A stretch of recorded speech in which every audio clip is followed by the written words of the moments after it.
Well, we got the engine pulled off. There it is sitting there. And sadly, it is locked solid.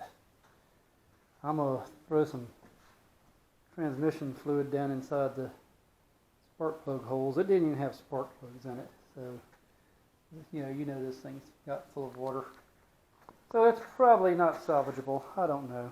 I'm going to pour some transmission fluid in it and let it sit a while and see if it'll free up. But I'm thinking as far as trying to use that engine, that's probably not going to be happening. So anyway, got that ugly broken windshield thing off. That was a real pain to get off. But that's how it looks right now. So anyway, that's the Hoverstar 2+2 as it is.